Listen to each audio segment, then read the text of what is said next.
Tibbiyot oliygohlariga tayyorlaydigan maktablar ichida O'zbekistondagi eng zo'r maktablardan biridamiz. 3,5 gektar maydonga joylashgan. Hudud nihoyatda katta. Bir kunda 5 mahal ovqat beriladi. Jami 520 nafar o'quvchi o'qiydi.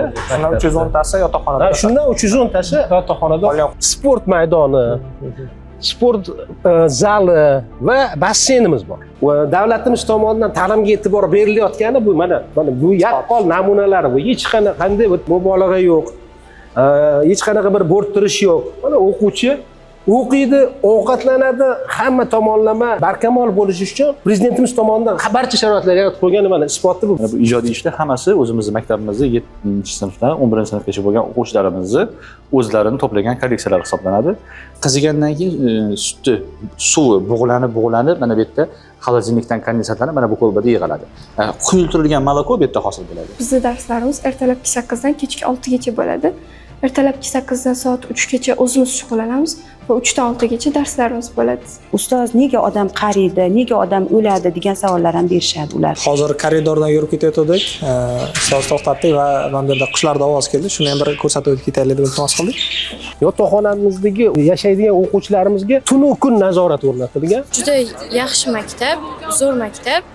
Biologik kimyoga ixtisoslashtirilgan. O'zbekistonda ham mana bizning maktabimizda Ecoskul bayrog'i bor. Bu bugungi kunda faqat hozir O'zbekistonda 10 ga yaqin maktab bor. Yoz faslida imtihon bo'lib o'tadi, science fanlari o'quvchilarimiz bilishadi va ingliz tilidan bo'lib o'tadi. Men biologiyadan olimpiadasiman, Open International Biology olimpiadasiga chiqaman. Natija qanday bo'ldi? Natija bronza medal. Kelayotgan o'quvchilarga bergan maslahatim bo'lsa, fanlar to'g'rilab, masalan, imtihonga kirish uchun o'qishmasdan, hayot uchun tushunib o'qishlari kerak. Keyin biz maktabda gap bor. Toshkent shahrida yutishdan ko'ra maktabdan chiqish qiyin olimpiadaga. Shunaqa. Bizning millatimizni ongi rivojlanishi, madaniyat rivojlanishi, ilmga bo'lgan intilishida bu prezident ijod va ixtisoslashtirilgan maktablarning o'rni nihoyatda beqiyos. Videoning so'ngida bir konkursimiz bor, shuni e'lonini beramiz. Assalomu alaykum kanalimiz kuzatuvchilari. Bugungi birinchi ko'rsatuvimizda sizlar bilan Abu Ali bin Sino nomidagi ixtisoslashtirilgan maktab haqida to'liq ma'lumot berib o'tamiz. Nasib qilsa ichkarida bizni direktorimiz turibdilar. Shaxsan o'zlari jonbozlik ko'rsatib, maktab haqida o'zim ma'lumot to'liq beraman deb aytdilar. Nasib qilsa ko'rsatuvimizni demak boshlaymiz. Maktabga birinchi demak kirib kelayotganlaringizda turniket orqali har bitta kirayotgan inson shaxsini tasdiqlab akalarimiz o'tkazadilar, nima qilib? Ya'ni xavfsizlik to'liq ta'minlanar ekan.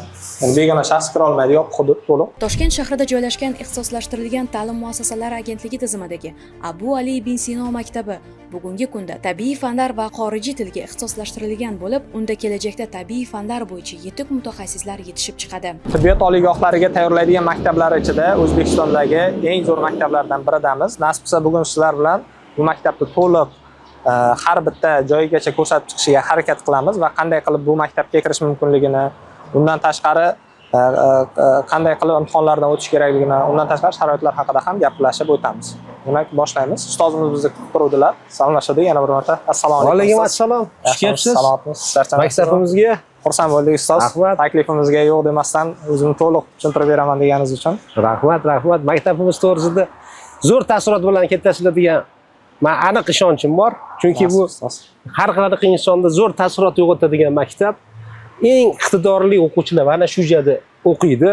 Ularni o'qitayotgan ustozlar ham endi iqtidorli o'quvchilarni o'qitadigan ustozni o'zingiz tasavvur qiling.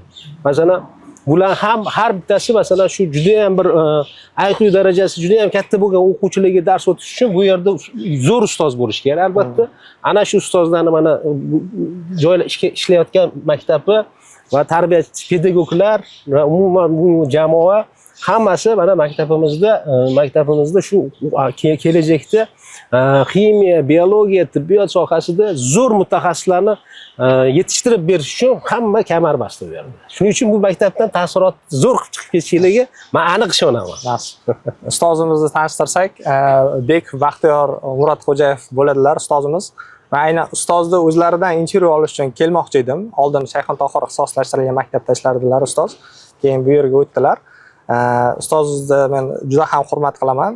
Shu sababdan ustozni olmoqchi edim. Endi bir o'q bilan ikkita quyon uraymiz, qo'pol qilib aytganda. Ya'ni eng O'zbekistonda aytib o'tganimizdek birinchi raqamli tibbiyotga o'qitadigan, tayyorlaydigan maktab va ustozimiz ham nasib qilsa ancha foydali maslahatlarni olamiz degan umiddamiz. Alloh xolos. Hozir birinchi navbatda qayerdan boshlaymiz? Va o'zi umuman maktabimiz 3,5 gektar maydonga joylashgan. Hudud nihoyatda katta. Bu maktab mana tabiatni shu oldingi hech qanaqa bir daraxtlar kesilmasdan saqlab qolingan, oldingi masalan o'sha bu o'zi qurilgan yili, bu binolarning hammasini qurilgan yili 1976-yilda qurilgan. 1976-yildan boshlab 80-yilgacha ekilgan ko'chatlarning deyarli hammasi turibdi bu yerda. Hammasi mana daraxtlarimiz mana o'zini ham mana haligi nima razmerini ko'rsangiz juda ham katta. Baquvvat chinorlar, yuzlab archa, yuzlab haligi qarag'ay daraxtlari, ayniqsa mana mevali daraxtlar, mana bir 30 dan ortiq hosil berayotgan yong'oqlarimiz bor. 20 dan ortiq behi. Undan tashqari olma, anor va boshqa o'sha mevali daraxtlarimiz hammasi mana hosilga kirib yetadigan mana o'sha haqiqiy bog'roqga aylangan maktab hududida turibmiz hozir. Maktabda mana o'quv binolari, oshxona binolari hammasi alohida joylashgan. Mana bu endi o'ng tomonimizdagi bu o'quv binomiz. Bu yerda asosan mana umum ta'lim fanlari, xorijiy tillar, rus tili fanlari o'qitiladi. Bu yerda mana 4 qavatdan iborat. Bu tarafimizda mana maktab oshxonasi. Maktab oshxonasi bu o'quvchilarimiz, iqtidorli o'quvchilarimizga davlatimiz tomonidan barcha shart-sharoitlar yaratib berilgan, shu jumladan bir kunda 5 mahal ovqat beriladi, issiq ovqat beriladi, malakali oshpazlar tomonidan ovqat tayyorlanadi va shu bu ovqatlanish jarayonini biz maktab rahbariyati, tarbiyachi pedagoglar hammamiz mana baravar kuzatib turamiz. Sharoitlarni ko'rsatib sharoitlari. Endi bugun shanba kuni dars bugun dam olish kuni, dam olish kuni o'quvchilar yo'q. O'quvchilarimiz juma kuni asosiy qismi o'zi umuman yotoqxonamizda 310 ta o'quvchi yotib shu yerda o'qiydi. Bugun mana juma kuni kechqurun yoki bo'lmasa shanba kuni ertalab o'quvchilarimizni ota-onalar uyga olib ketishadi. Dushanba kuni ertalab yoki bo'lmasa yakshanba kuni kechqurun olib kelishadi. Jami hisobda nechta o'quvchi o'qiydi maktabda? Jami 520 nafar o'quvchi o'qiydi. Shundan 310 tasi yotoqxonada. Shundan 310 tasi yotoqxonada. Qolgan o'quvchilar yaqin hududlarda yashagan. Qolgan o'quvchilar yaqin hududlarda yashaganligi uchun Toshkent shahridan qaytadiganligi uchun ular qatnab keladi. Oshxona ham tozalab, mana bu hidlari ham mana steril holatda turibdi o'zi. Mana chunki mana hozir mana yaqinda mana nonushta bo'lgan bolalarga, yotoqxonadagi bolalarga mana nonushta bo'lgan. Mana hozir bir pas turib mana haligi soat 11 da beriladigan yana bitta taomi bor bularni. Keyin tushlik bo'ladi. Tushlikdan keyin tolma choy deydi. Haligi bittadan kefir bilan bitta olma, banan shunga o'xshagan narsa beriladi va kechqurun yana birinchi, ikkinchi ovqatlardan iborat tushlik kechki ovqat beriladi. Demak, hamma ovqatlanish hammasi bu yerda bepul, ya'ni davlat tomonidan ta'minlanadi, bepul. Mana o'sha menyular asosida malakali o'sha mutaxassislar tayyorlagan menyu asosida oshpazlarimiz ovqat qilishadi va o'quvchilarga sifatli ovqat yetkazib berishadi. Buni biz hammamiz baravar nazorat qilamiz. Nafaqat direktor, butun jamoa nazorat qilamiz.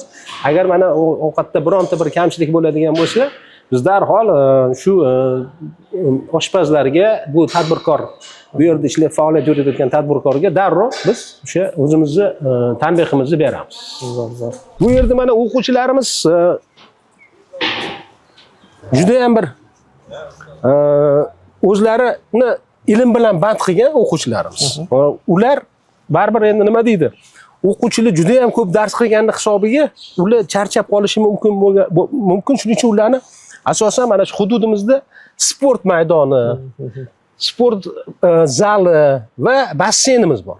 Mana shu sport zalida, basseynda o'quvchilarimiz bo'sh vaqtlarini shu yerda o'tkazganni hisobiga o'qishdan sal chalg'ib, keyinchalik yanada yaxshi o'qishga bu yerda yana o'zligiga kuch yig'ishadi. O'ziga kuch yig'adi. Shuning uchun juda ham bir kamdan kam o'quv ta'lim muassasalarida bo'lgan mana katta basseynimiz bor. Ustozni oldilariga biz borganimizda o'quvchilarga, ya'ni biz kichik xizmatlarimizni katta ko'rib, masalan, o'quvchilarga master klass o'tishga chaqirganlar. Men juda ham xursand bo'lganman o'shanda. Ya'ni aynan ilmli insonlarni chaqirib mazza qilaman deb ustozlar o'zlari aytganda.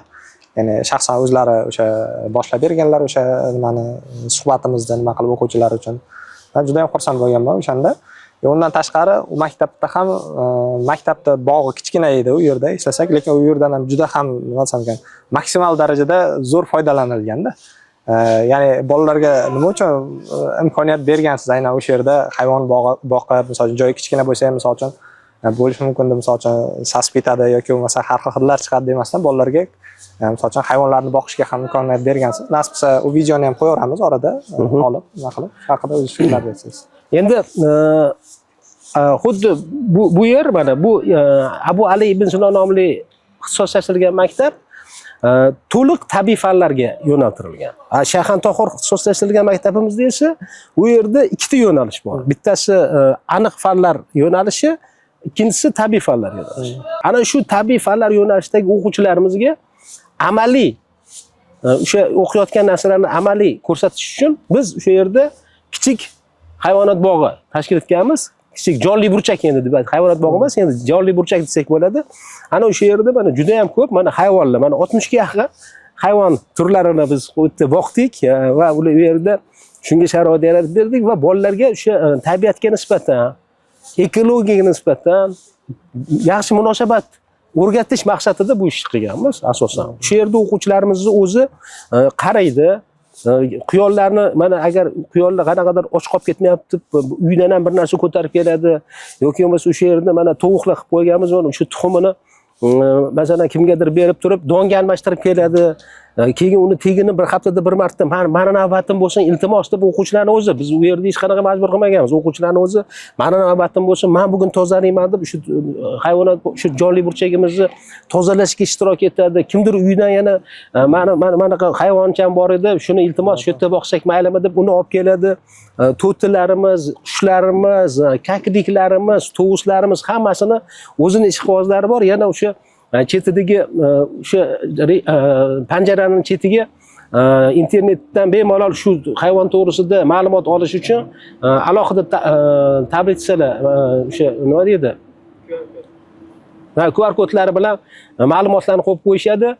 O'quvchilar unga yana qiziqadi va o'quvchilar o'sha jonli tabiat bilan mana amalda mana o'rganish uchun mana shu ish qilganmiz. Mana boshida mana o'quvchilarimiz kelgan paytida o'sha Shayxontohur maktabiga ham kelgan paytda va bu yerga ham hatto yer qanaqa qilib lapatkada chopilishi yoki bo'lmasa ildiz nimaligini bilmaydi ko'pchilik. Masalan, mana bilasan buni tagida nima bor desa, hatto ildiz nima. Lekin u o'quvchilarimiz bu yerda shunchalik biz tabiatga qarab, ularni o'sha tabiatga qarashga jalb qilamizki, ular shu o'quvchilar o'sha o'zi bahorda men nima eksam ruxsat berasiz, menga hudud ajratib bering, men bitta bo'lsa ham gul ekaman yoki bo'lmasa bir narsa qilaman deb shu o'quvchilarimizni qiziqtirish hisobiga mana hozir Shayxontohur maktabi ham gullab yashnab turadi, ham jonli burchaklar har doim mana hech qaysi hayvon o'lmaydi u yerda. O'zini dorisini qilib turamiz, parvarishini qilib turamiz. Men ko'rdim, shunday maktabga borganda xuddi o'sha Amerika maktablarida bolalar erkin, masalan siz bilan suhbatlashganda ham mana bu bemalol o'quvchilar o'zini nimalarini, iltimoslarini nima qilib erkin, xuddi men bu akasiga, otasiga aytganda aytib bergan va juda ham xursand bo'lgandim-da. Undan tashqari maktabda o'sha bog'ida siz aytdingiz tabiat burchak, men undan tashqari bolalarda tadbirkorlik nimasi ham rivojlanishini ko'rdim-da. Ya'ni o'sha eng bitta o'qituvchi, eng katta o'quvchi prezidenti deyiladi maktabda, o'sha o'quvchisi biriktirilgan, u nima tuxumlarni olib o'zlari sotib, undan tashqari uni puliga donga almashib, undan tashqari donni yana berib, uni ko'paytirib, u ham bir tadbirkorlik fikrlashini ham rivojlantiradi deb o'ylayman bolalardan. To'ppa-to'g'ri mana ta'kidladingiz, mana o'sha maktablarimizda o'quvchilarimiz ham, ustozlarimiz ham erkin bo'lib yurishini tarafdori bo'lamiz har doim. Shu erkin o'sha maktabga shunaqa biz iloji boricha shu maktabda men rahbarlik qilgan maktablarimda o'sha o'qituvchilar, ustozlar ham, ma'muriyat ham, o'quvchilar ham juda ham erkin bo'lishi, ham o'quv yurtiga kelayotgan paytida mazza qilib, ertalab xohlab o'z o'rnidan turib, "Yo, men maktabimga borishim kerak" degan bir kayfiyatda turishi, har doim erkin yurishi. Ketayotgan paytda ham shu ketgisi kelmaydi, o'quvchilarimizning ketgisi kelmaydi. Shularning hammasini shu narsa erkin. Lekin erkinlik degani bu qoida buzish yoki bo'lmasa tartibsizlik qildi degani bo'lmaydi. Buni biz erkinlik berganimiz bilan bir qatorda ularni albatta tartibga, qoidaga o'rgatamiz. Masalan, shu biz erkinlik bergan maktablarimizdan birontasida masalan erkin bo'lmagan maktablarga nisbatan kech qolish, intizomsizlik keskin 90% ga desangiz ham masalan farq qiladi. Biz birinchi darsimizda ham nimasini videolarini aynan shu maktabda olganmiz. O'quvchilar o'zi qiziqib nima qiladi-da, men hayron qoldim.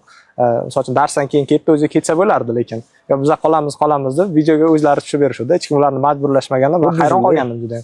Undan keyin yana nimaga ham bor edi, hayvonot bog'idan tashqari kichik joy bo'lmasa, issiq xona ham tashkil qilib qo'ygansiz, u ko'rib vashta hayron qoldim-da. Bu endi o'quvchilarimiz mana shu xohlagan joyda mana ko'rib tekshirib ko'rishingiz mumkin. Shu o'quvchilarimiz qaysi holatda bo'lishidan qat'iy nazar o'zini maktabi to'g'risida yomon gap gapirmaydi. Shunday. Hammasi shu uzoqda ham qarindosh urug'dan ham eshitib qolamiz, boshqa joydan ham eshitib qolamiz. O'zini maktabi to'g'risida to'lib toshib faqatgina zavqlanib yaxshi narsalarni gapiradi. O'quvchilarimiz mana marhamat keling. O'quvchilarimiz zo'r o'qigan bola zo'r dam olish kerak. Mana dam olgan paytida miyalari mana yanada tozalanib, o'quvchi o'qishga bo'lgan ishtiyoqi yana ham o'sadi. Shuning uchun mana basseyn navbat o'sha o'g'il bolalarga alohida, qizlarga alohida kunlar tashkil qilib qo'yganmiz. O'zimiz endi o'sha basseynga bo'lib tushadigan kuni trenerlarni olib kelamiz. O'sha chetdan olib kelib o'zi ota-onalarimiz orasida ham bor bular. Bularni olib kelamiz. Mana masalan o'sha hozirgi hamma zamonaviy talablarga javob beradigan mana issiq ishlab ko'rsangiz ham suv ham mana issiq bo'ladi. Mana suvi. Suvlari ham nima ekan? Ancha toza ekan. Ha, top-toza suv. Bu suvni o'sha tozalab olib kelib, biz endi buni yana shuni ta'kidlab o'tishimiz kerak. Biz ichimlik suvdan emas, o'sha vodoprovoddan o'zimiz suv olib kelib quyganmiz. Suv olib kelib quyganmiz. Va bu o'sha laboratoriyada tekshirtirilgan suvdan qilingan. Bu o'zini dorilari bor, dorilarini quyib turamiz, xlorlab turamiz suvni va mana shu yer tagida bizning kuchli filtrlarimiz bor, filtrlar ishlab turadi. Hamma tomonlama mana chetlarida mana shu qishda isitiladigan hudud zamon talablariga hammasiga javob beradi. Bu yerdan chiqqandan keyin dushga kirishi mumkin. Yuvinib, kiyinib, yana o'sha o'zlarining darslariga borishi mumkin. Bu yerda basseyndan chiqqandan keyin bolalar boshqacha bo'ladi. Yaxshi yangi nima yangi kayfiyat bo'ladi. O'sha basseynga tushib chiqqan odam buni yaxshi ko'proq tushunadi endi. Tepada mana mabitni ham olsangiz bo'ladi. Tepada mana shu bunaqalar nima deydi? Zritilli uchun. Agar suzish musobaqasi qiladigan bo'lsak, tepada mana zritillar ham tomoshabinlar yoki bo'lmasa shu ishqibozlar ham keyin kirib turishi mumkin. Shuning uchun mana davlatimiz tomonidan mana bitta narsani mana shu joyda aytib o'tishim kerak. Va davlatimiz tomonidan ta'limga e'tibor berilayotgani bu mana bu yaqqol namunalar bu. Hech qanday mubolag'a yo'q. Hech qanaqa bir bo'rttirish yo'q. Mana o'quvchi o'qiydi, ovqatlanadi, hamma tomonlama shu o'zini barkamol bo'lishi uchun prezidentimiz tomonidan barcha sharoitlar yaratib qo'ygani mana isboti bu bizning maktabimiz bo'ladi. Harakat qiladigan o'quvchilar uchun imkoniyat juda yaxshi. Harakat qiladigan o'quvchilar uchun bularga faqatgina bitta-yu bitta talab o'qish, yaxshi o'qish kerak. Yaxshi o'qisa bo'ldi. Ya'ni bu hozir maktabda faqatgina Toshkent shahridan o'qish majburiy emas. Ustoz aytib o'tganidek, 310 ga yaqin yotoqxonada joy bor. 310 ga yaqin joy bor. Bemalol bilimli yoshlar imtihon topshirgan holatda barcha viloyatlardan qabul qilishadi. Xuddi shunday bu o'sha respublika tayanch maktab hisoblanadi bu. Tayanch maktab o'sha barcha O'zbekistondagi shu tabiiy fanlar yo'nalishi bor mavjud maktablarga hamda hozir mana oxirgi mana qarorimiz bo'yicha Ibn Sino maktablarini hamma viloyatlarda bittadan filiallar ochilyapti. Mana shu filiallarga tayanch maktab hisoblanadi. Biz butun respublikadan o'quvchilarni olamiz. Faqatgina shu yoz da 7-sinf 6-sinfni bitirgan o'quvchilar 7-sinfga bu yerda shu imtihon asosida topshira olsa bo'ldi. Shu iqtidorli o'quvchi bo'lsa bo'ldi. Eng kerakligi iqtidorli o'quvchi haqiqatdan ham o'zini bilimi bilan kuchli raqobat asosida bu yerga o'qishga kiradi.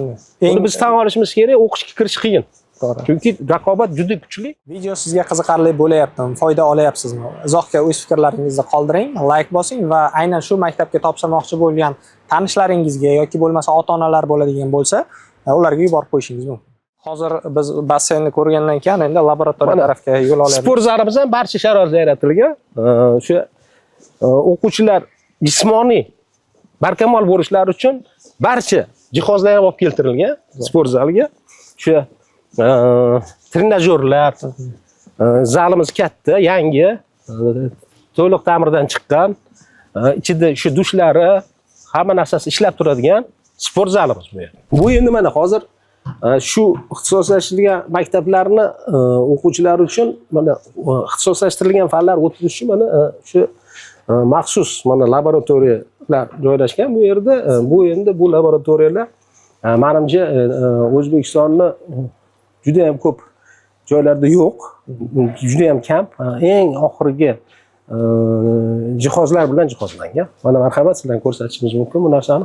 Mana endi hozir bu shu Abu Ali ibn Sino nomli maktabni shu laboratoriyalardan mana birinchisi bu mana bunaqa laboratoriyalardan hozir bu yerda 8 ta laboratoriya bor hozir. Ximiyaga alohida, biologiyaga alohida, fizikaga alohida laboratoriyalarimiz bor. Buni mana bu yerdagi xususiy mana bu yerdagi mana materiallar to'g'risida mana bizni shu maktabimizni mutaxassisi Muhammad Bobur mana bu bir og'iz mana ma'lum 5 minut mana bular hozir o'zlari ko'rsatib bersalar mana laboratoriyada nimalar borligi to'g'risida. Assalomu alaykum. Aziz mehmonlar, bu hozir siz ko'rib turgan laboratoriyadagi mana bu ijodiy ishlar hammasi o'zimizning maktabimizda 7-sinfdan 11-sinfgacha bo'lgan o'quvchilarimizni o'zlarini to'plagan kolleksiyalar hisoblanadi. Mana shu maktabimiz hududidan Toshkent shahri Olmazor tumanidan asosiy qismi to'plangan. Bu yerda bizning tumanimizda uchraydigan hasharotlar, har xil mana kapalaklar bor, chigirtkalar turlari, hammasini biz ushlab, xoh o'ligi bo'lsin, xoh tirigi, keyin kimyoviy ishlov berib, mana shunaqa kolleksiya holida to'playmiz. Asosiy maqsadimiz zoologiya, O'zbekistonning florasi, faunasi va har bitta hayvon turini o'quvchilarimiz o'rganadi. Hayvon turi, jinsi, yoshi, qaysi hududda uchraydi, nima bilan oziqlanadi, bizning o'zi fanni shunaqa yo'nalishi bor. O'sha maqsadda to'plangan. Bu yerda asalari, qovog'arini ini ham bor. O'quvchilarimiz o'zlari haligi to'garaklarimiz bor, hunarmandchilikni o'rganadigan. Shisha sozlik, yog'ochga ishlov berish, metal bu yerda o'zlari mana shishadan yuqori temperaturada idishlarni yasashgan laboratoriya sharoitida. Mebelni o'zligi yasashgan mana qo'lda mehnati, duradgorligini o'rganib. Bu yerda mana o'zimizning maktabda biz qushlarni ham boqamiz, ya'ni zoo burchagimiz bor. O'sha yerda qushlar o'lib qolsa, kasallansa, shunchaki masalan ko'mib yuborilmasdan kimyoviy, biologik ishlov berib mana shunaqangi chuchilar, ya'ni qushlarni eksponatlarini yig'amiz, kolleksiyasini to'plab, mini kichik muzey sifatida. Zo'r, shunda mana bu hozir hammasi o'quvchilar tomonidan, o'quvchilar tomonidan qilingan, o'qituvchilar bilan birga, laborantlar bilan qilingan ishlar hammasi original, bu yerda haligi soxtasi o'yinchoq yoki mulyaj emas, hammasi asl ko'rinishida. Chunki men ayrim hattoki eng zo'r universitetlarga borganimda ham O'zbekistondagi bularni sotib olishardi-da, bunday tayyor nimasini. Hozir qoyil qolgani o'zlariz qilganlaringiz bo'ldi. Chet elda sotiladi, sotib olsa ham bo'ladi. Biz o'zimiz qila olganligimiz uchun ish bajardik. Asli sotib olganda ham juda qimmatga tushadi, hammasini ham olib kelish. Qiyin. Buni ham qushlarni ham shu joyda mana bu tomonda ko'rsangiz, bu hasharotlar kolleksiyasini bu o'quv yilidan boshladik. Hali mana hozir yarmi to'lgan bo'lsa, qolganini endi yig'amiz. Bu yerda mana shahar mo'ylovlarini ham mana o'quvchilarimiz ushlab kelishdi. Bu haligi hozir Toshkentdagi eng ko'p haligi chinorlarimiz kasallanyapti, qurishiga sabab bo'lgan hasharotlardan bittasi. Daraxtlarni juda tez yeb tashlaydi, ko'payib. Bunaqa. Bu yerda keyin chigirtkalar turlari. Bularning mana asosiy hammasi mashqator chigirtkalar. Lekin ularning ham nima chirildoq chigirtkasi bor, o'txo'ri bor, yirtqichi bor, ularning ham turlari har xilda. O'quvchilar hammasini bir-biriga ko'rib solishtirmasa, farqiga bora olmaydi-da bu yerda. Bu yerda har bittasini ko'rishingiz mumkin. Jinsigacha, yoshigacha, uni evolyutsiyasi kichkinadan tortib kattagacha qanaqa kattalashadi, bola o'rganadi. Bu O'zbekiston hududidagi foydali geologik minerallar kolleksiyasi. O'zbekistonda qanaqangi kimyoviy, qora metallurgiya, rangli metallurgiya ishlab chiqarilishi bilan bog'liq bo'lgan xom ashyolarimizni mineral ko'rinishidagi kolleksiya to'plami. Buni endi to'plashni boshladik, hali oxiriga yana yetmadi. Bu kolleksiyamiz doimiy boyib boradi. Oydan oyga, haftadan haftaga ko'payadi. Bu yerda ko'rib turganingiz mana otni kallasi, tuyoqushi bosh chanog'i, mana bu yerda yana o'simliklarning ilk rivojlanish davrida tosh qotgan. Yo'ra davri deydi, bir necha ming yil, million yil, 100 ming yillar oldin o'sha tosh qotgan tog' jinslari kondan chiqib qoladi har zamonda. Shular mana olib kelib kolleksiya sifatida biz to'plaganmiz. Yillar davomida yig'ilgan. Bu masalan meteorit toshi. Kosmosdan Ugam Chotqol davlat qo'riqxonasiga tushgan. Buni katta bo'laklari O'zbekiston davlat tarix muzeyida saqlanadi. Bu chig'anoqlar kolleksiyasi Xitoy va Hindistonni okean bilan, dengiz bilan tutash qirg'oqlaridan terib kelingan. Hammasi dunyo bo'ylab olib kelindi. O'zbekistonda bo'lmaydi, sababi biz okeandan ham, dengizdan ham uzoq mamlakatmiz. Mana bu ikkita shisha idishni ichidagilar O'zbekiston hududidagi. Ko'rib turibsiz o'zingiz, ularning chig'anoqning yupqaligi, kichikligidan bizda dengizimiz bo'lmagan, okeanimiz bo'lmaganligi uchun tuz miqdori kam. Buni katta mana shunaqa yirik bo'lishi uchun ohak miqdori suvda ko'p bo'lsa, mana shunaqa yirik yaltirab turadigan darajada og'ir ohak toshni yig'adi. Bu endi hali idishni biz yasamadik. Koral riblar deydi, marjon qoyalar. Bu endi suvga solsangiz, tirikka o'xshab o'sib, kattalashib boraveradi va suvda rangga kiradi. Quriganda oq bo'lib qolgani bilan suvda bular har xil yashil, sariq, qizil har xil ranglar bor. Turlari bu bir necha 100 turi mavjud masalan hozir ham. Yo'da yana nimalar ham bor ekan? Baliq boqamiz, biz har bitta xonada akvariumlarimiz bor.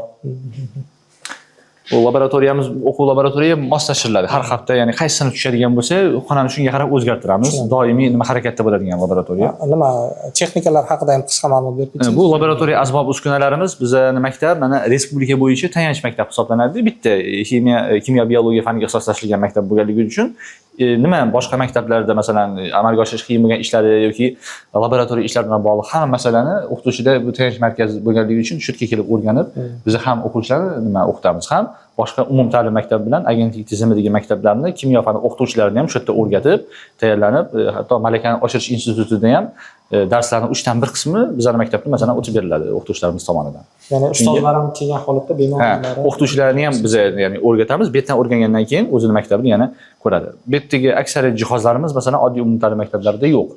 Misol uchun mana bu ko'rib turganingiz suv hammomi, ichida misol uchun bu suv hammomi nimaga kerak? Odamni oshqozonida ovqat hazm bo'ladi, odamning tana harorati 36 gradus. Demak, biz 36 gradusda oshqozonda qanaqa jarayon borishini shisha idishga solib 36 gradus haroratga qo'yamizda, o'sha haroratda keyin ozgina o'sha xlorid kislotasi va non yoki boshqa bo'lagini biron oziqani solib turib, qanaqa erib ketishini, hazm bo'lishini ko'rishimiz mumkin o'qish shisha idish ichida. Maqsadimiz aynan odamning tanasidagi haroratni hosil qilib berish. Buni plita bilan uni harorat qila olmaymiz. Bu sterilli degan apparat, sterilizor deydi. Ishlatganda bizda nima? Pipetkalarimiz, boshqa ba'zi idishlarimizni solib turib, yuqori bosimda mana ichida bosim bilan, harorat bilan uni sterillaymiz. Bu asosan tibbiyot sohasida ishlatiladi bizda ham. Bu jihozimiz termostat deydi. Idishlarni yurganimizdan keyin bizga tez quritish kerak bo'lsa, ichiga idishni solib, men yoqqandan keyin haroratni 300 gradusgacha qilish mumkin. 80-90 gradusda qo'yib qo'yib, masalan 10-15 minutda idishni quritib beradi. Bo'lmasa, xona haroratida qurishga vaqt ketib qoladi. Shuning uchun. Qolgan bu yerga ko'rib turganingiz, hammasi o'sha shisha kolbalar, ichida har xil kerakli kimyoviy moddalar. Biz laboratoriyada masalan 300 ga yaqin kimyoviy moddaga nima talab bor, ishlatamiz. Hammasini bolalarimiz o'zini hadiya rejasi bo'ladi, dars rejada bajarib, har bitta moddaning kimyoviy, fizik xossalarini o'rganishadi o'zlari qo'l bilan masalan bajaradi. Bu nima apparatdan o'rgangan sovutish sifatida. Bu hop spirtli suvli nimalarni ajratishga. Sizga hozir ko'rsataman. Bu qurilmamiz nima? Rotorli bug'latgich deydi. Bu qurilmamiz rotorli bug'latgich. Buni nima uchun ishlatamiz? Mana ko'rsangiz, ichiga masalan yengi sog'ilgan sutni soldim. Sut solgandan keyin bu aylanadi. Buni tagida vannasi bo'ladi. Issiqlik berib turamiz. Yo fenda yoki vannada bo'lishi mumkin. Masalan, sigir sutini soldik, bu tinmasdan aylanadi. Ikkinchi tomonda vakuumni asosga ulab qo'yamiz. Qizigandan keyin sutni suvi bug'lanib, mana bu yerda xolodilnikdan kondensatlanib mana bu kolbada yig'iladi. Quyultirilgan moloko bu yerda hosil bo'ladi. Ya'ni moddalarni qismlarga ajratish yoki quyultirish, ichidagi suvni tortib olish uchun mana shu apparatdan foydalanamiz. Bu men o'zim farmatsevtikada o'qigan, bu nima katta zavodlarda ham shunday katta ko'rinishlari bo'ladi.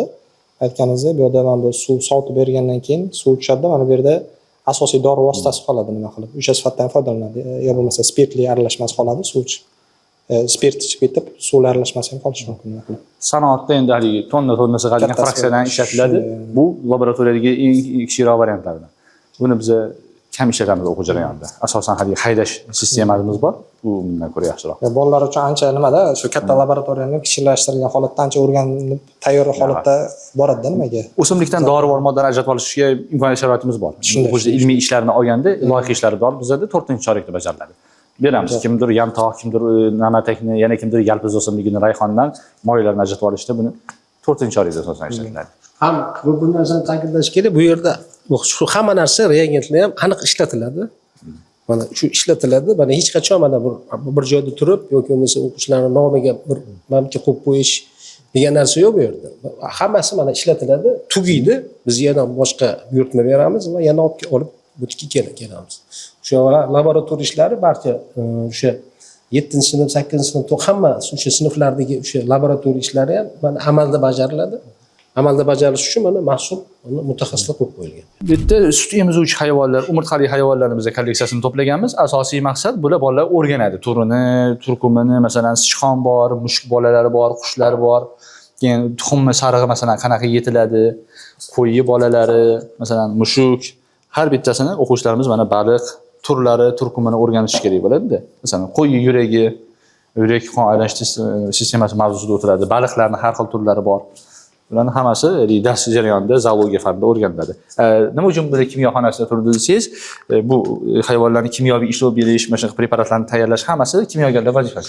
Tayyorlab bo'lganimizdan keyin biz biologga beramiz, ular darsda o'rgatadi. Ya'ni hammasi kimyoviy ishlov berilganligi uchun bizning xonada ishlov berilguncha bo'ladi. Siz hozir nechanchi sinfda o'qiysiz? 11. 11-sinfda. Nechanchi sinfda kirgansizmi? 8-sinfda. Imtihon asosida kirgansizmi yo kimdir shunday olib kirib qo'yishganmisiz? Yo'q. Shahontohurda o'qirdim, ixtisoslashtirilgan maktabda, keyin chaqirib olishgan. Ha, o'zlari. Ha. Keyin imtihon asosida o'tgansiz. Yo'q. Birinchi o'rinda. Ha, olimpiada asosida o'tgan ekanman, nima qilib. Qolgan sinfdoshlaringiz bo'yicha oladigan bo'lsak, qandaydir bilimsiz o'quvchilar ham kirib qolgan joy bormi? Uncha emas, hammasida iqtidor yoki talant bor. Hammasida? Bir ikkita bordir balki adashib kirib qolgan. Bo'lishi mumkin, lekin hamma o'zini talanti qanaqadir qobiliyati sifatida. Yo olimpiada yo bo'lmasa shu imtihon asosida kirishgan emas. Keyin o'zingiz hozir bu yerda olimpiada o'quvchilarini tayyorlaymiz deb aytdi ustoz, o'zingiz ham olimpiadaga qatnashasiz? Ha, 10-sinfdan olimpiadaga chiqishni boshlaganman, xalqaro olimpiadaga tayyorlanish 9-sinfdan boshlaganman. 10-sinfda Mendeleyev xalqaro kimyo olimpiadasidan kumush medal sohibasi bo'ldim va Beruniy olimpiadasida u Toshkentda bo'lib o'tdi. Unda oltin medal sohibasi bo'ldim. Hozirda biz o'zimizni ishimiz uchun sifat analizi tayyorlaymiz. Sifat analizi uchun eritmalarni tayyorlaymiz. Bunda hozir rastor eritmalarni tayyorlab, keyin ularni aralashtirib, ularni reaksiyalar qilib ko'rib, qaysi eritma borligini topishimiz kerak bo'ladi. Hozirda men rastvorlarni tayyorlayapman. Keyin uni aralashtirib berishgandan keyin ichida qanaqa rastvor borligini topishimiz kerak bo'ladi. Men bu o'quvchilarga to'g'ri ketadigan bo'lsam, men bu kimyoda masalalar ko'rgan bo'lsangiz kerak, A, B, C, D, E idishlar bo'ladi. Masalan, qaysi idishda nima borligini aniqlash uchun qo'shimcha moddalar beriladi. O'sha moddalar asosida shularni aniqlang degan savolni hozir amaliy shaklda nima qilib sinab ko'ryaptilar o'sha. Hozirda oldindan rastvorlarni eritmalarni tayyorlab qo'yib, keyin ertangi bolalar kelganda shu eritmalarni aralashtirib beramiz va ular bir-biriga qo'shib va o'zgarishlar, cho'kma tushishi yoki gaz chiqishi orqali ularni aniqlaydi. Ichida qanaqa eritma, qanaqa modda borligini. Ya'ni vazifalarni oldindan yangi vazifalarni tayyorlab qo'yasizlar. Dushanba kuni misol uchun dars bo'ladigan bo'lsa, o'quvchilarga sizlar vazifalarni tayyorlaysizlar, maktab o'quvchilariga. Ular kelgandan keyin o'zlari ya'ni savol tariqasida berasizlar keyin, tushundim. Undan oldin o'zlaringiz bir nima qilib sinab, nima qilib ko'rasizlar rostdan. Chunki qaysidir misol uchun nima rostdan eskirib qolgan bo'lishi mumkin. Chunki vaqt turib moddalar turgandan keyin tabiiy holatda yoki konsentratsiyasi kam bo'lib qolgan. O'zgarish mumkin. Shunday. Zo'r. Ya'ni kelganda ularda muammo bo'lmasligi uchun zo'r. Hozir shunda olimpiada darajasidagi o'quvchilar oldin maktab o'quvchilariga mana shunaqa qo'shimcha vazifalarni o'zlaringiz tayyorlaysizlar mustaqil ravishda. Olimpiada guruhida o'qiydigan o'quvchilar uchun bu maxsus laboratoriya ish qilamiz ertaga. Va shu uchun eritmalarni tayyorlab qo'yaman. Hozir katta o'quvchilar, 11-sinf o'quvchilari yoki laboratoriyaga mas'ul odamlar tayyorlaydi uni. Laboratoriyaga mas'ul odamlarga yordam sifatida tayyorlayman. Zo'r. Shu bahona o'zlaringiz ham yana o'zlaringizda ishlaysizlar zo'r. Keyin olimpiadaga chiqqanman deyapsiz. Olimpiadaga chiqish uchun aynan kimyo, biologiya? Kimyo aynan faqat. Kimyo bo'yicha shu olimpiadaga tayyorlanadigan yoshlarga nima maslahat berasiz? 7, 8 yo o'zi nechinchi sinfdan boshlab tayyorlangan ma'qul? Men kimyoni o'qigan. Chunki biz aytsak baribir ular eshitmaydi ba'zilari. To'g'ridan to'g'ri chiqqan o'quvchidan eshitsa, menimcha manfaatliroq bo'ladi. O'zi kimyo maktab programmasi bo'yicha 7-sinfdan boshlanadi. Men ham 7-sinfdan boshlab o'qishni boshlaganman va olimpiada gruppasiga 9-sinfdan qabul qilinganman. 9-sinfdan beri gruppada o'qib va 10-sinfda olimpiadaga chiqdim. Bu degani 1 yil yoki 2 yil juda yetarli deb o'ylayman. Shuning uchun kimyoni 7-sinfdan boshlab olimpiada gruppani 9-sinfda davom ettirish maslahat beraman. Keyin kuniga 1-2 soat tayyorlansa yetadi. Ayrim o'quvchilar bo'ladi, kuniga 1 soat 2 soat o'qisam olimpiadaga chiqa olaman degan fikr bo'ladi. O'shalarga o'zingiz fikringizni aytib o'tib ketsangiz, qanday darajada tayyorgarlik ko'rish kerak? Masalan, o'zimni misol qilib keltiradigan bo'lsam, bizning darslarimiz ertalabki 8 dan kechki 6 gacha bo'ladi. Ertalabki 8 dan soat 3 gacha o'zimiz shug'ullanamiz va 3 dan 6 gacha darslarimiz bo'ladi. Undan keyin uyga borib dars qilasiz qo'shimcha. Uyga borsak, ozgina Zo'r. Ya'ni deyarli ertalabdan kechgacha o'qish kerak, ya'ni shu tizimning ichida. Tushunarli. Rahmat sizga. Umuman maktabda natijalari juda ham salmoqli. Umuman shu 2019-yilda maktab tashkil bo'lgan bo'lsa, 2019-yildan buyog'iga juda ham ko'p respublika xalqaro olimpiadalar g'oliblari chiqqan. Jumladan mana shu joyda yozilgan mana xalqaro fan olimpiadalari, respublika fan olimpiadalari mana eng nufuzli, mana eng faqatgina bir narsasini aytib o'taylik, mana eng nufuzli xalqaro fan olimpiadalarida 11 ta medal, 1 ta oltin, 4 ta kumush, 6 ta bronza qo'lga kiritilgan. Mana shu maktab, aynan shu maktabda natijalar. Mana endi boshqa maktablarga agar nima deydi, boradigan bo'lsangiz, masalan, bitta bo'lishi mumkin, ikkita bo'lishi mumkin, lekin bu bizni Hindiston maktabimizda mana shu bitta shu 2024-yildagi bitta natijani o'zida mana 11 ta fan olimpiadasi g'oliblari bo'lgan. Xorazmiy nomidagi tabiiy fanlar olimpiadasining respublika bosqichida 7-sinf o'quvchisi 3-o'rinni qo'lga kiritdi. Respublika bosqichida tabiiy fanlar bo'yicha 2 nafar o'quvchimiz faxrli o'rinlarni qo'lga kiritdilar. Bundan tashqari, birinchi Moskva tibbiyot universiteti o'tkazgan xalqaro fan olimpiadasida Xolmatov Sarvar hamda Odil va Mohizar qatnashib 100% grantni qo'lga kiritdilar. Shuningdek, Lopachevskiy nomidagi Nijgorod milliy tibbiyot universiteti o'tkazgan xalqaro olimpiadada ishtirok etgan Ismoilova Gulbonu 100% grantni yutib oldi. Shu bilan bir qatorda Tohir va Zarnigor Mendeleyev nomidagi Rossiya kimyo texnologiya universiteti o'tkazgan xalqaro olimpiadada qatnashib 100% grantni yutib oldi. Ayrim bitiruvchilarimiz hali ham olimpiadalarda qatnashib grantlarni qo'lga kiritishda davom etmoqdalar. Shuningdek, o'quv yili davomida o'quvchilarimiz O'zbekiston terma jamoa a'zolari safida Sochida bo'lib o'tayotgan xalqaro biologiya olimpiadasida ishtirok etgan 3 nafar Abu Ali ibn Sino nomidagi ixtisoslashtirilgan maktab o'quvchilari yuqori natijaga erishdi. Ular 2 ta kumush medal va 1 ta bronza medali sohibi bo'lishdi. Braziliya davlatida bo'lib o'tgan 59-xalqaro Mendeleyev kimyo olimpiadasida O'zbekiston terma jamoa a'zolari safida vatanimiz sharafini himoya qilgan 5 nafar Abu Ali ibn Sino nomidagi ixtisoslashtirilgan maktab o'quvchilari yuqori natijalarni qayd etib, 2 ta oltin, 2 ta kumush va 1 ta bronza medalini qo'lga kiritdilar. Kimyo laboratoriyalarini ko'rdik. Demak, maktab bo'yicha 4 ta kimyo laboratoriyasi, 4 ta biologiya va 2 ta fizika laboratoriyasi bor ekan. Ana endi biologiya laboratoriyasini ham sizlar bilan birgalikda ko'rib chiqamiz. Ustozimiz ichkarida kutyapti. Umumiy ma'lumot berib o'tadilar. Assalomu alaykum. Assalomu alaykum. Yaxshimisizlar? Salomatmisiz. Umumiy bir ma'lumot berib o'tsangiz biologiya laboratoriya haqida. Mana biz maktabimizda laboratoriya jihozlari hammasi bor. Biz amaliy nazariy darslarni birgalikda umumiy olib boramiz. O'quvchilarimiz oldin nazariy bilimlarni olib bo'lganlaridan keyin laboratoriya sinfxonalariga tushib biz ana shu nazariy bilimlarni endi amalda qo'llaymiz. Masalan, hujayra tuzilishini o'rgangan bo'lsak, endi biz mikroskopda hujayralarni ular o'z ko'zlari bilan ko'radi. Masalan, piyoz po'sti hujayralari, pomidor eti hujayralari va hokazo.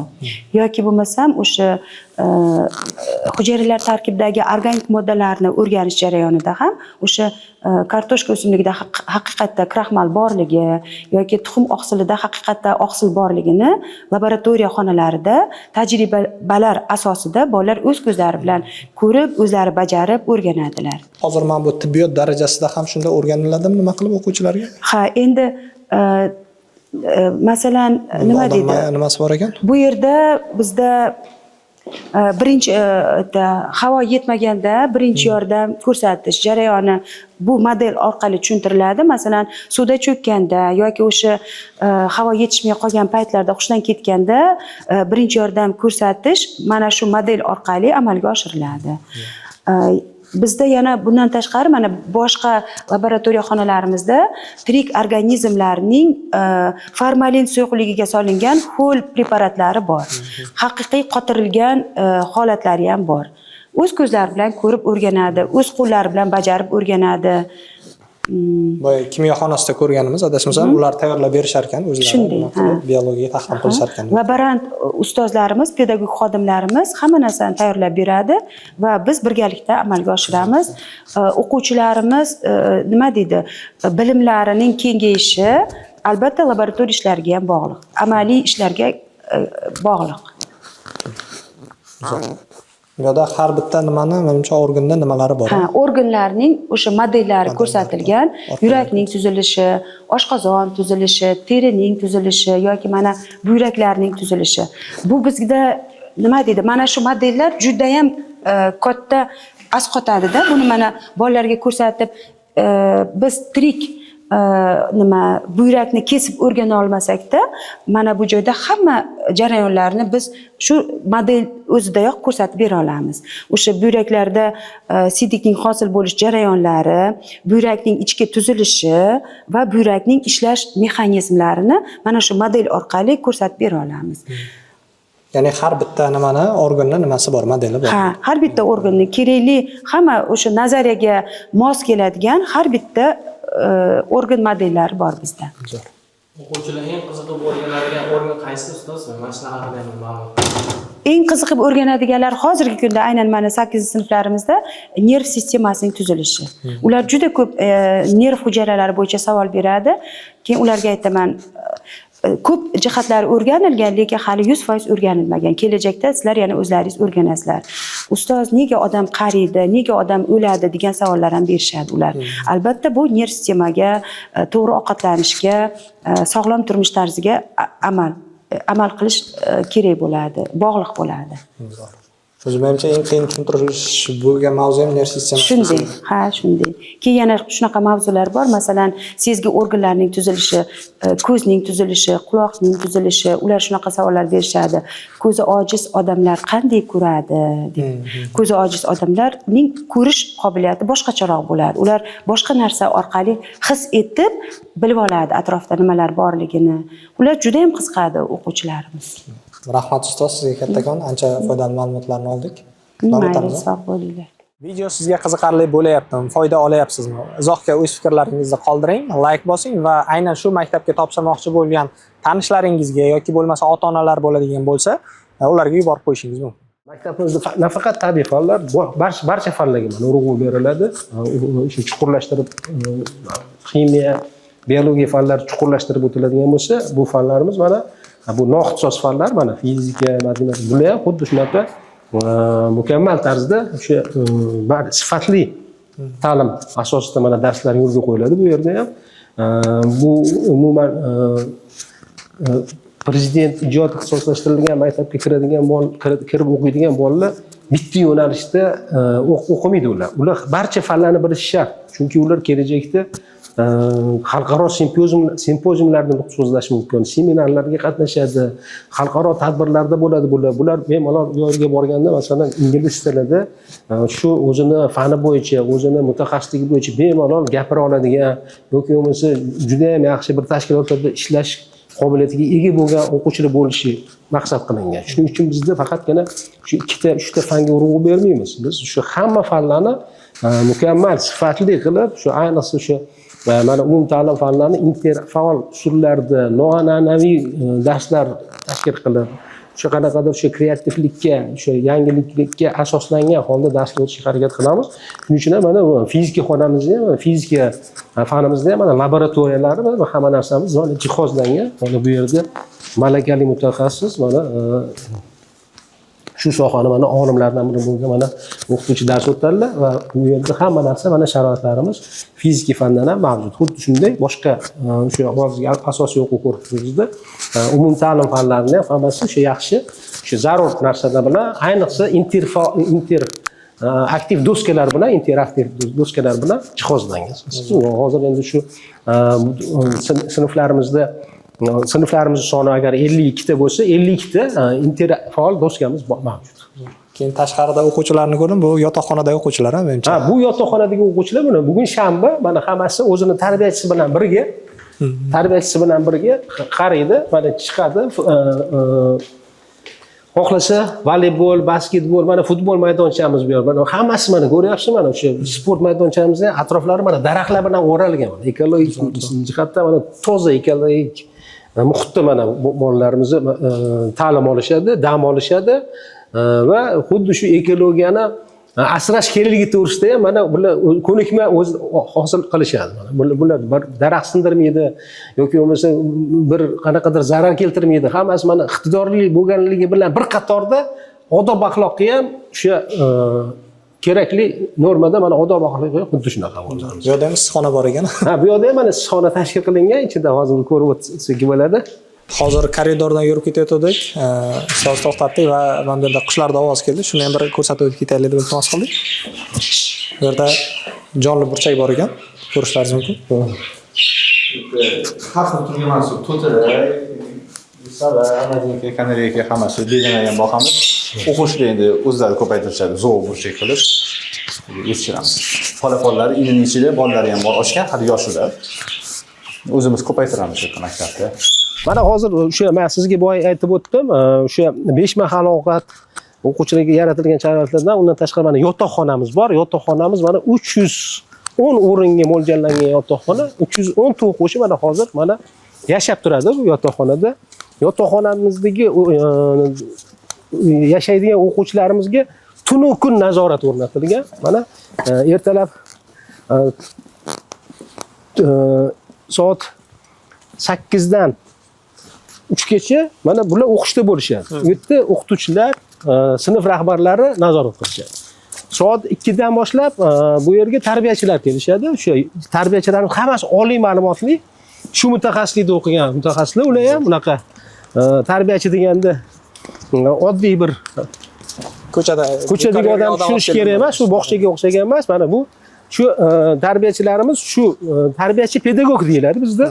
Ana ular o'quvchilarimiz bilan kun davomida soat 9 gacha, soat 9 kechki 9 gacha 21:00 gacha ularning darsini nazorat qilish, qo'shimcha darslarga borayotgani, kiyim kechagi, yurish turishi, yotoqxonada o'zini xonasini ozoda tutishi, shu kabi narsalar bilan tarbiyachilarimiz shug'ullanishadi. Keyin soat 9 dan keyin kechqurun 21:00 dan keyin tungi tarbiyachilarimiz kelishadi. Tungi tarbiyachilarimiz bular kechasi xotirjam uxlashini, o'z vaqtida yotishini va ertalab o'z vaqtida uyg'onishini nazorat qilishadi. Kun tartibi tasdiqlangan, o'sha ertalabki uyg'onishi va uyg'ongandan keyin yuvinishi, borib yana ertalab nonushtaga yetib olgunicha tungi tarbiyachilar javob beradi. Shuning uchun bu yerda tunu kun maktabimizda o'quvchilarimiz nazoratda shu ikkita tibbiy mutaxassisimiz bor. Bittasi hamshira, bittasi oliy ma'lumotli vrach. Mana ikkalasiga xona jihozlab berilgan va shu jihozlangan xonada bular shu mabodo agar o'quvchilarimiz orasida sog'lig'i yomonlashgan yoki bo'lmasa qanaqadir shamollash bir narsa bo'ladigan bo'lsa, bular bemalol yordam berishga tayyor bo'lib turadi. Mana bu endi yotoqxonamiz mana foyesi, yotoqxonamiz 4 qavatdan iborat. Birinchi qavat bilan 4-qavat o'g'il bolalarniki, ikkinchi, 3-qavat qizlarimiz yashashadi bu yerda va shu tarbiyachilar bilan birga mana tarbiyachilardan bittasi Sayyoraxon. Ustozdan iltimos qildik, xonalardan birini ko'rsataylik deb. Hozir o'quvchilar ko'p futbolga ketgan ekan, shu uchun shunchaki xonani o'zini ko'rsatib o'tamiz. Mana o'g'il bolalar xonasi. O'tirib bitta nima qilib video ko'rsatsangiz. Xonasi mana yaxshi, mana gilamni yozib qo'yibdi. Endi amalda yashayotgan xonada bu.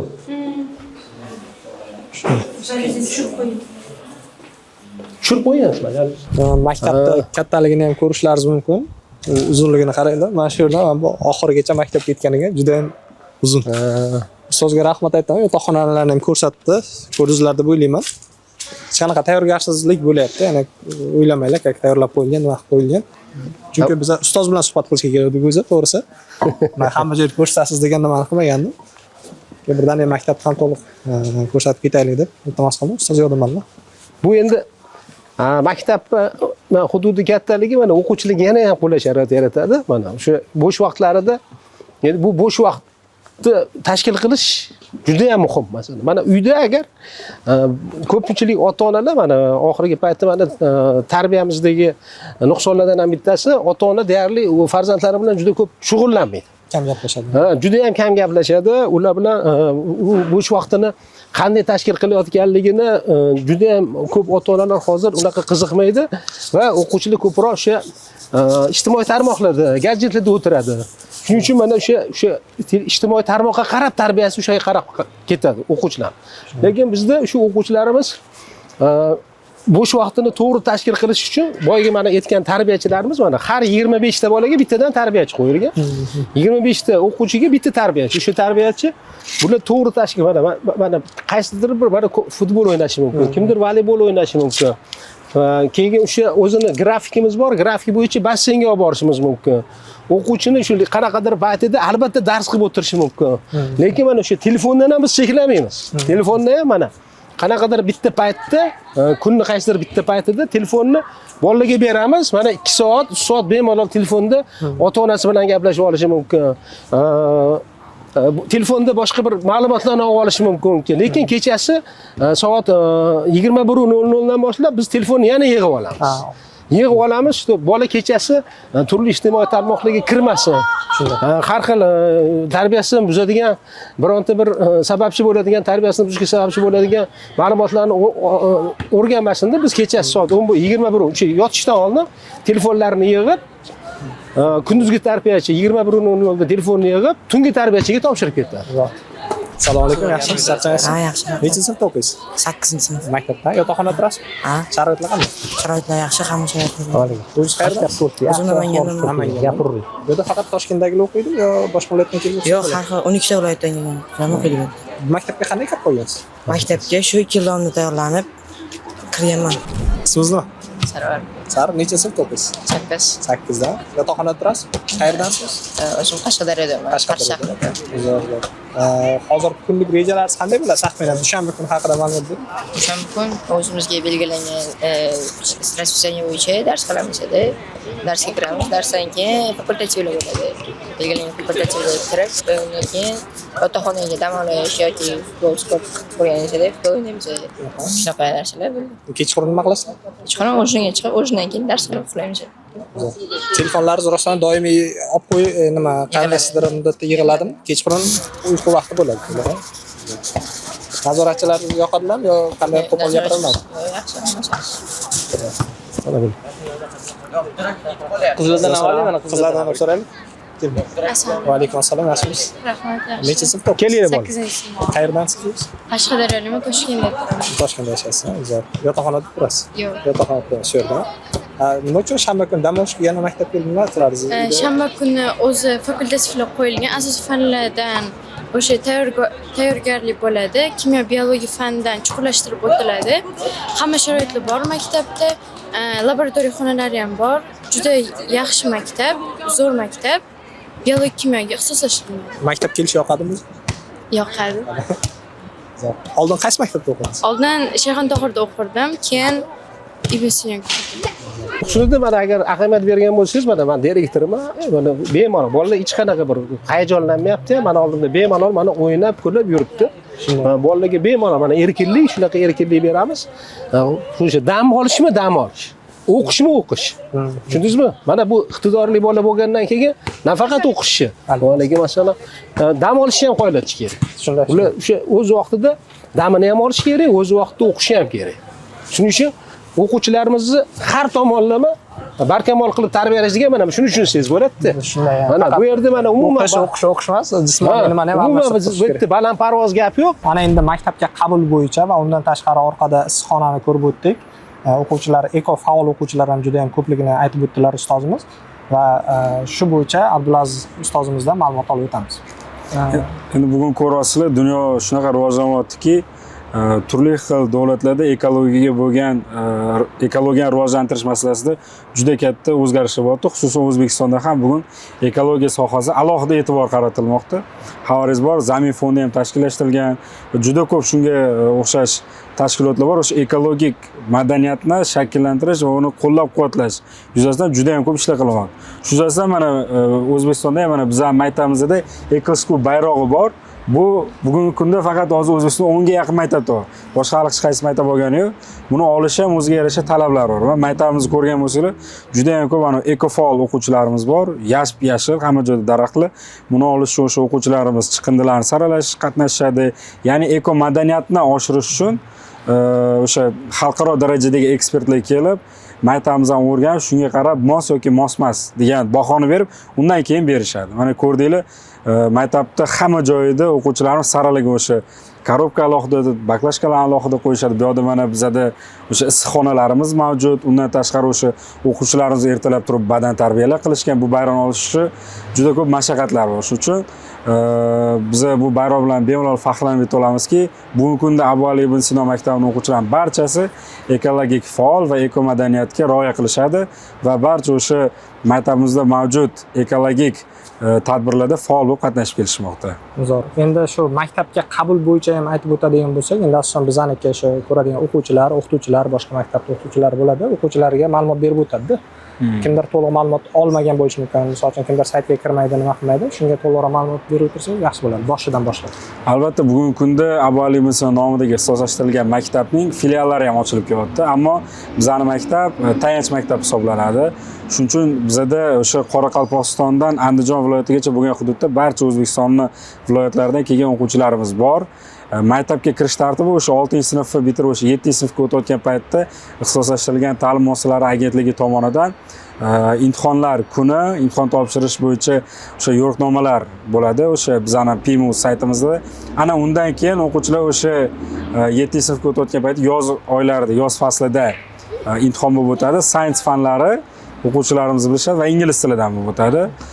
Albatta kirish o'ziga yarasha qiyinchilik tug'diradi. Qanaqa ma'nodaki, ular juda ham bilimli bo'lishi kerak. Misol tariqasida bugungi kunda bizning maktabimizga qabul qilingan bu yilgi o'quvchilarda mana yuqoridagi statistikaga qaraydigan bo'lsak, bitta o'ringa 120 ta bola joy talashgan, ya'ni juda ko'p saralanib kelingan.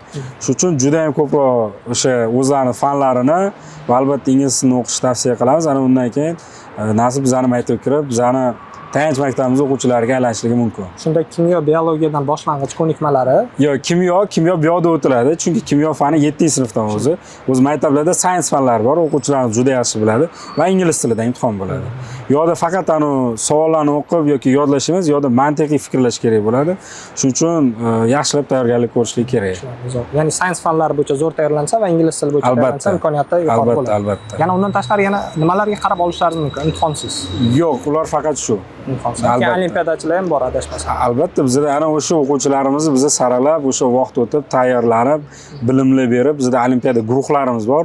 Unga ham saralashlardan o'tib, olimpiada guruhlariga kirib, bizning to'garak ustozlarimiz o'sha aynan o'sha olimpiadaga jalb qilib, o'ziga o'qitib, ana undan keyin olimpiadalarda qatnashish. Katta sinfdagi bitta o'quvchidan so'radik, u kishi aytdi, shu men olimpiadist bo'lganim uchun bu yoqqa kelib tayyorlanishni xohladim deb nima qildi-da.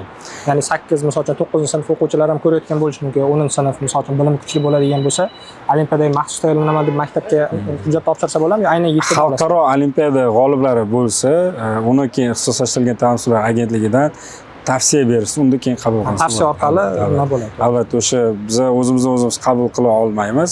Biz yuqori turuvchi tashkilotlar taqdim qilgan hujjatlar asosida o'qitamiz. Ya'ni olimpiadaga hozir qandaydir natijalarga erishgan o'quvchilar bo'ladigan bo'lsa, shu tashkilotga murojaat qiladigan bo'lsa, agar talablariga javob beradigan bo'lsa, albatta, talablariga javob berish kerak bo'ladi. O'ziga yarasha talablari bor, o'shanga javob bersa, undan keyin albatta maktab qabul qiladi. Rahmat aka. Salomat bo'ling. Bundan tashqari maktabda kichik akademiklar klubi bor ekan, bu yerda olimpiada g'oliblari bor ekan va bu yerda o'quvchilarni sanoqli sonda qo'yilgan. Bu ro'yxatga kirish uchun o'quvchilar qanday talablarga javob berish kerak? Qanday natijalar? Albatta, bu o'quvchilar bizning faxrimiz. Bu o'quvchilar bilan biz nafaqat biz, balki yurtimiz faxrlanadigan darajadagi o'quvchilar bor. bu yoqda turish uchun ular juda katta xalqaro darajadagi olimpiadalarda yoki xalqaro darajadagi universitetda yoki sertifikat olgan bo'lishi kerak. Bizda o'quvchilarimiz ko'p, endi bu yerda saralab qo'yganimiz. Misol uchun oladigan bo'lsak, bizda mana 8 IELTS olgan o'quvchimiz bor. Bu ham bilasizlar, 8 bo'lishi ham mehnat talab qiladi. Undan tashqari mana o'quvchimiz Haydar va Gulora SIT dan 1550 olganlar. Undan tashqari Xolmat Saror o'quvchimiz u Rossiya Federatsiyasi Sechenov olimpiadasiga yetib o'sha yerga grant yutib oldi.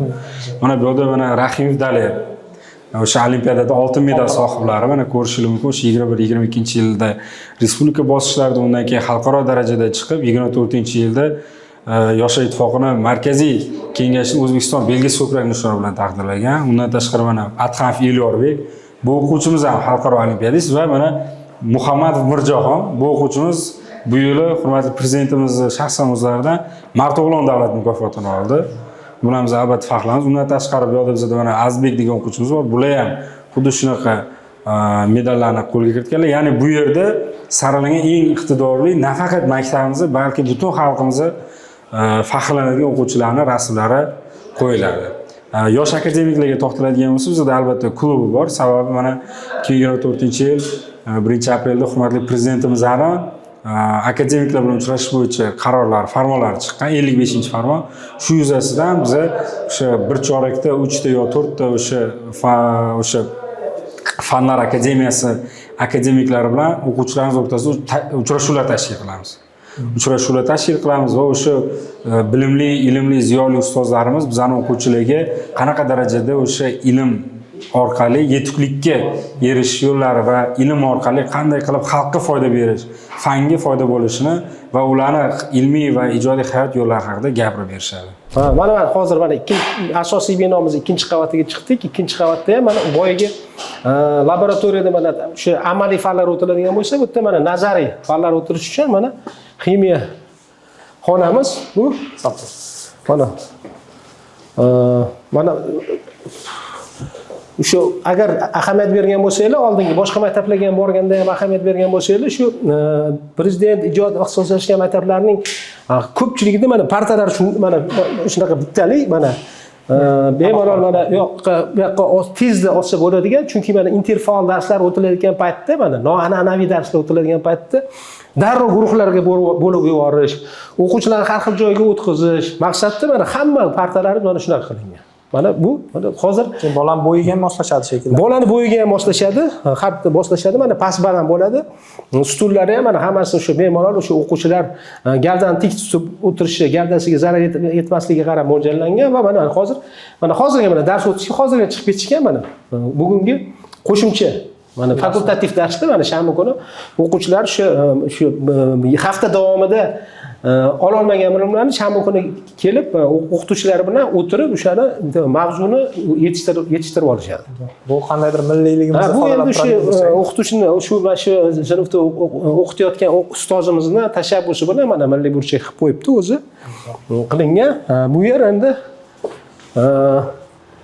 chaqiriqqa stulni tushirilmayapti. Chaqiriqqa qadar tayyorgarlik xonasi, mana harbiy xona, mana o'sha respublikadagi barcha xuddi shunaqa xonalar bilan bir xil jihozlangan xonamiz. Malakali ofitser dars beradi. Shu harbiy sohada malakali bo'lgan unvoni bor ofitser dars beradi bu yerda. Bu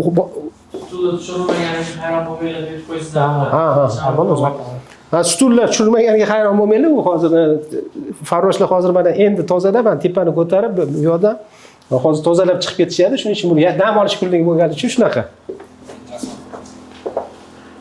Hamma maktablarga qilganimizdek mana jasorat, Vatan aziz jasorat banki degan mana uchagimiz shu O'zbekistonda o'zini qahramonligi bilan namuna ko'rsatgan, vatan uchun mana jonini bergan fidoyi insonlarimizni to'g'risidagi jadvallar. Bu o'sha CHQBT fani, o'sha chaqiriqqa qadar harbiy tayyorgarlikni o'rgatgan vatanparvarlikka asosiy urg'u beriladi. O'quvchilarimiz endi mana shunday sharoitlarda mana o'qishadi. Bu o'qish zali. o'quvchilar mana kompyuterda mana barcha fanlardan adabiyotlar bazasi joylashgan kompyuterlarimizda. Mana shu yerdan masalan xohlagan kitoblarni bemalol olib, elektron variantini olib turib bemalol o'qishlari mumkin. Asosiy fondimiz mana xuddi shunday, mana shunday katta zal bilan bir xil, mana xuddi shu mana bizni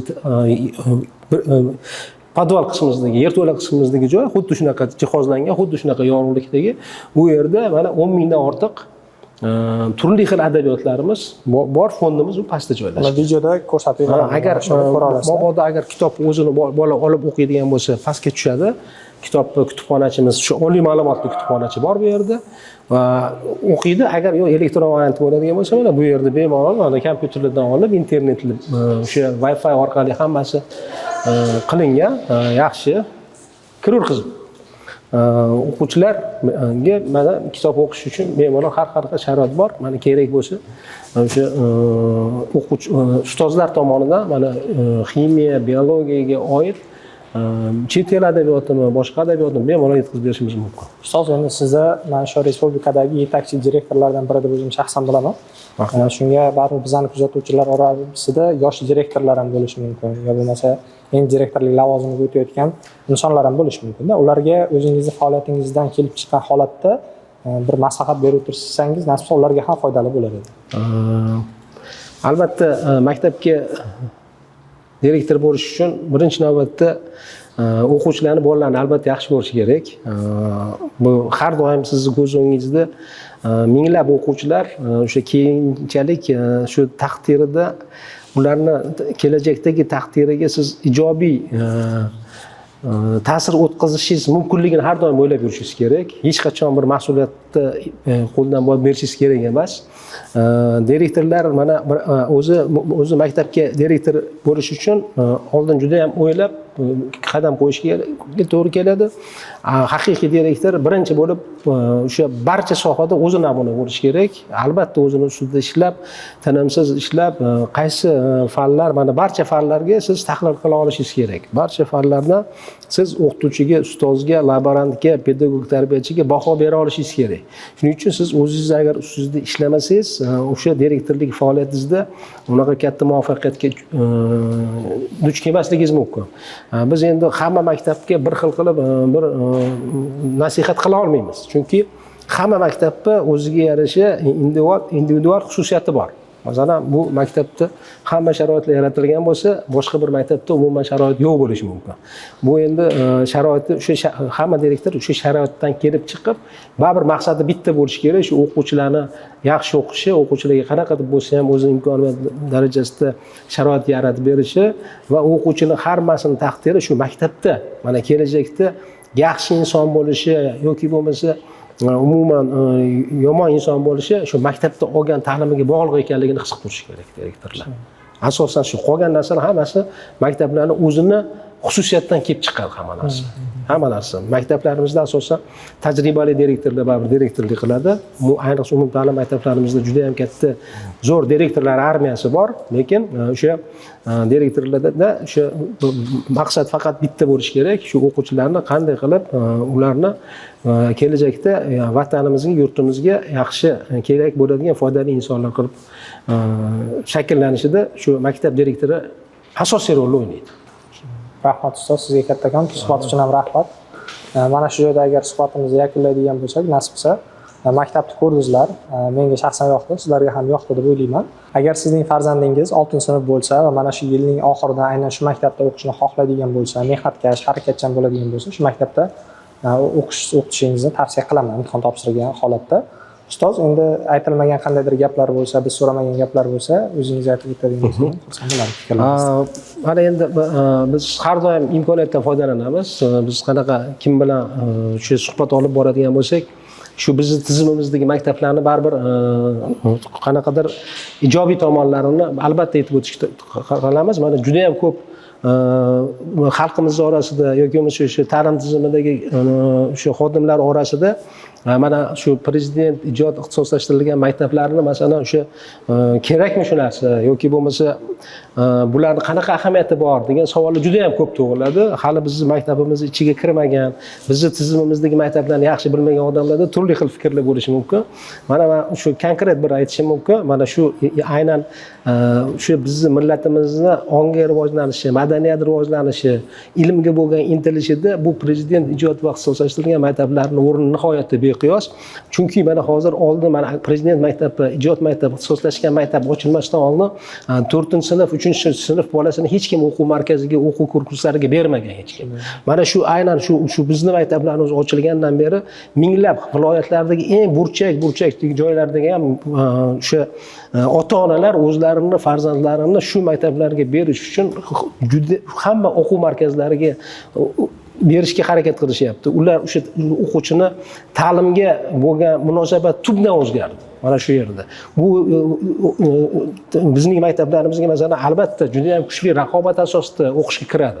Hech qanaqa bu yerda masalan boyni bolasi yoki kambag'alli bolasi degan gap yo'q.